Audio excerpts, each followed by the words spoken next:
कल्पना कीजिए, ईस्टर की तैयारी कर रहा एक छोटा सा पल्ली उत्साह और गतिविधियों से भरा हुआ। एक रविवार को प्रार्थना सभा के बाद पुराने पल्लीवासी मारिया और जॉन संगीत और गीतों के चयन को लेकर तीखी बहस में पड़ गए।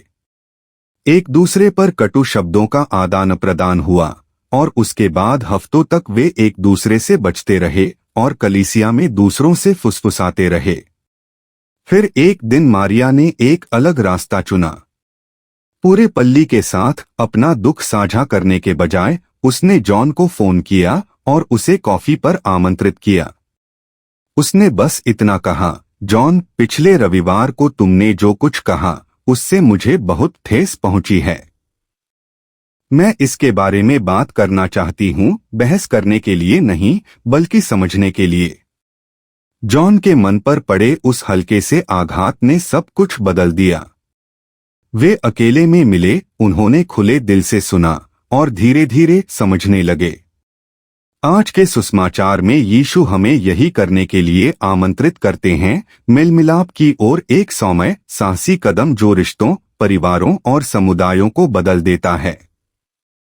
यीशु हमें बताते हैं, यदि तुम्हारा भाई तुम्हारे विरुद्ध पाप करे तो जाओ और दोनों के बीच में ही उसे उसकी गलती समझाओ। जब कोई हमें कठोर शब्दों या कार्यों से कष्ट पहुंचाता है तो सबसे आसान तरीका दूसरों से फुसफुसाना या सोशल मीडिया पर शिकायत करना हो सकता है। लेकिन सुसमाचार हमें कुछ अलग करने के लिए कहता है, उस व्यक्ति से सीधे, चुपचाप और प्रेम से संपर्क करना। इस कदम के लिए साहस और विनम्रता की आवश्यकता है, अभिमान की नहीं। यह प्रेम का एक ऐसा कार्य है जो बदले की भावना से नहीं बल्कि समझ की तलाश करता है। जरा सोचिए, इस हफ्ते आपके जीवन में परमेश्वर आपको किससे निजी तौर पर और प्रेमपूर्वक संपर्क करने के लिए आमंत्रित कर रहे हैं, बजाय उनके पीठ पीछे उनके बारे में बात करने के।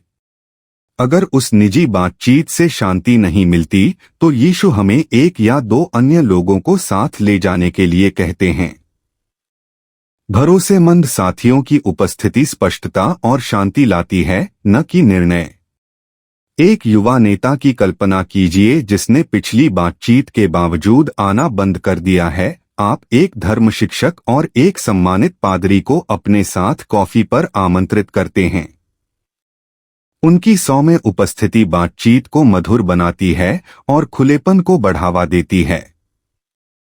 यह सजा देने के बारे में नहीं बल्कि उपचार और आगे बढ़ने का रास्ता खोजने के बारे में है।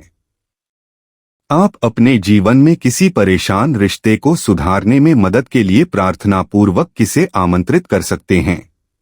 जब यह भी विफल हो जाता है तो व्यापक चर्च आगे आता है, निंदा करने के लिए नहीं बल्कि दया से पुकारने के लिए।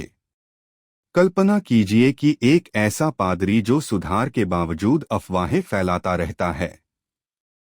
पादरी करुणा से उसकी ओर बढ़ता है और कहता है, तुम हमारे लिए महत्वपूर्ण हो। आओ हम मिलकर आगे बढ़ने का रास्ता खोजें। अगर वह व्यक्ति दूर भी चला जाए तो चर्च उसकी वापसी के लिए प्रार्थना करता है और उसके साथ वैसा ही व्यवहार करता है जैसा यीशु ने बहिष्कृत लोगों के साथ किया था, प्रेम और आशा के साथ।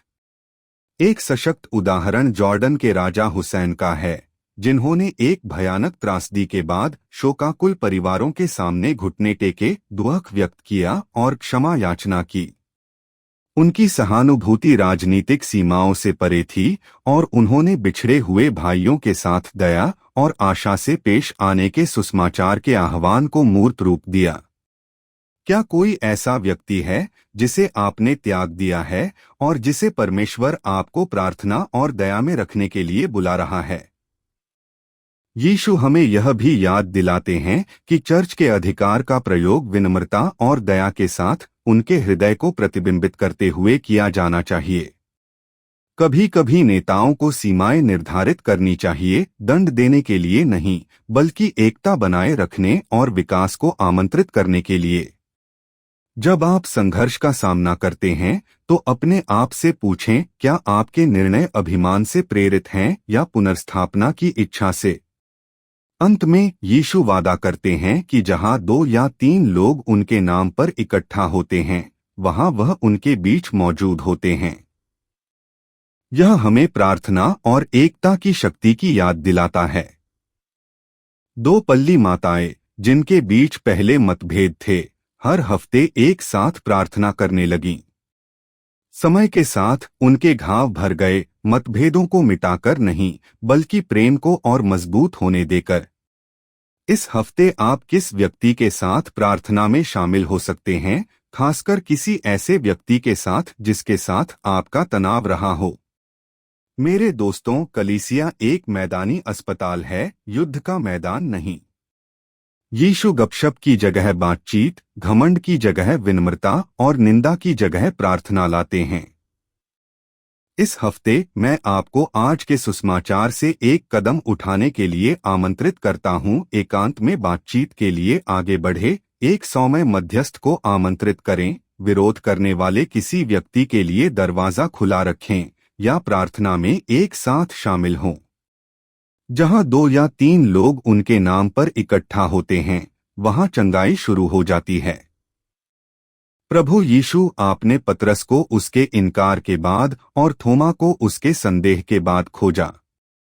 हमें अपना हृदय दीजिए ताकि हम विनम्रता से सुधारें, साहस से क्षमा करें और एकता से प्रार्थना करें। हमारे घरों और पल्ली को दया का पवित्र स्थान बनाइए। आमीन। I would like to travel over the whole earth to preach your name and to plant your glorious cross on infidel soil. But one mission alone would not be enough for me. I would want to preach the gospel in all 5 continents simultaneously, even to the most remote islands.